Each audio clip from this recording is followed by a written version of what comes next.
And now to the complaint filed today against a very popular Northwest podcaster, Brandi Kruse, and her Undivided podcast. The claim here is that she is being funded by Let's Go Washington. This is filed by the Washington for Ethical Government folks, which they describe themselves as a citizen campaign and government watchdog group.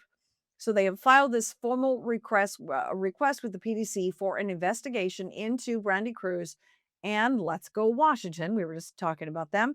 They cite 159 instances of what they say are undisclosed and unreported political advertising by who they describe as a right-wing content creator, Brandi Kruse, in support of Haywood's ballot initiatives. So, full disclosure, I've been out at many of those rallies for Let's Go Washington's initiatives, covering those as a reporter for the Center Square. And Brandy's often at those rallies speaking there, introducing various speakers coming up and urging people to support the initiatives.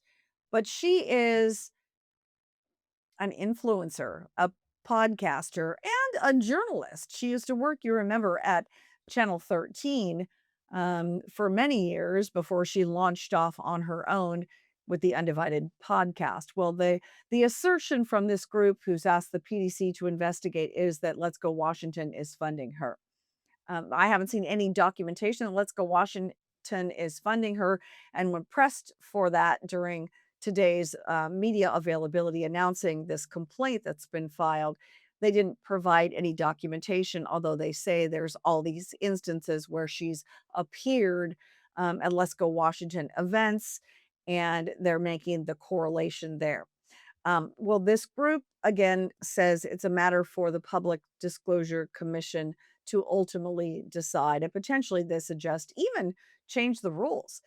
Their complaint basically says if right now PDC rules don't preclude an influencer, a podcaster like Brandi, from potentially influencing an election, then maybe we should change the rules such that you can't have that kind of speech. This has been an issue, one that we waded into here at the Center Square. You may recall we've talked about this quite a bit, and I've written about it extensively at the Center Square Washington's page that our organization, the Center Square, was initially denied press credentials to cover the Washington state legislature. They were contending that we weren't legitimate journalists. We had to fight that a bit, ultimately won, and were granted press credentials, and we've been there to cover the last three. I have been there to cover the last three legislative sessions. But there's been some pushback, and Ari Hoffman, KVI's conservative talk show host for the afternoons, Jonathan Cho with the Discovery Institute, he's also been denied press credentials, as has Brandi Kruse. Brandi was ultimately granted credentials to be in the wings of the Senate, but not the House. All that to say, this is an evolving story with, how do you separate journalism from a podcaster who potentially has influence? Of course, radio hosts are known to have opinions. Podcasters are known to have opinions, but there's a lot of wiggle room there. And there is precedent here from a 2007 case that was ruled in favor of KVI talk show host John Carlson and Kirby Wilbur.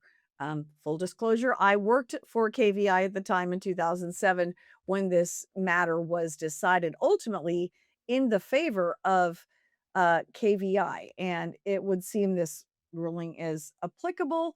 They basically said, on-air commentary and political support by talk radio hosts are not in-kind contributions. In other words, a radio talk show host, potentially now an influencer on a podcast, social media, is not the same thing as an in-kind contribution. So you're entitled to your opinion. You can say that. It doesn't mean it's an in-kind contribution from whatever you're endorsing at that moment. So the question is, how far will this be expanded? potentially to podcasters, even like myself, for stories that we cover at the Center Square and in Washington in Focus daily. So this is a really important story, obviously, to us for personal reasons, but for a greater context, because a lot of people these days get their news content from social media, and those people they consider to be journalists. So this is a very important story, when we promise that we're going to stay on top of.